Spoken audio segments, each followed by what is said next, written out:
Hello বন্ধুরা, শুভ সকাল। তোমরা সবাই কেমন আছো বন্ধুরা? আমি আশা করছি তোমরা সবাই খুব ভালো আছো। আমরাও সবাই খুব ভালো আছি। আজ একটা নতুন দিনের শুরু। আমার তরফ থেকে রইলো সকল বন্ধুদের জন্য অনেক অনেক ভালোবাসা। আজ হলো সানডে। সকল বন্ধুদের জন্য হ্যাপি সানডে।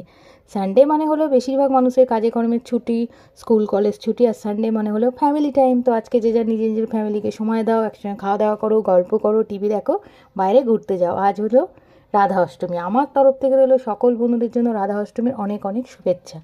সকালবেলা ঘুম থেকে উঠে ঘরের সমস্ত কাজ কমপ্লিট করে স্নান করে পুজো করে নিচ্ছি, তারপরে ব্রেকফাস্ট করেছি। হর হর মহাদেব, ওম নমঃ শিবায়, জয় শিব শম্ভু, জয় ভোলেনাথ, জয় শিব শঙ্কর। ভোলেনাথ সবাইকে ভালো রেখো, সবাইকে সুস্থ রেখো, সবার মনের আশা পূর্ণ করো। চলো এবার তোমাদের দেখাই আজকে আমরা কি ব্রেকফাস্ট করলাম। আজকে আমরা ব্রেকফাস্ট করেছি ইউপি নুডলস, যেটা হচ্ছে আটার। আমরা তো আটারটাই খাই। তোমরা কে কী ব্রেকফাস্ট করলে অবশ্যই জানিও। আজকে সানডে, সবাই ভালো মন্দ রান্না করো, দুপুরে খাওয়া দাওয়া করতে হবে, তাই না? তো এখনকার মতো ভিডিও শেষ করছি। পরের ভিডিওতে খুব তাড়াতাড়ি দেখা হচ্ছে। টাটা।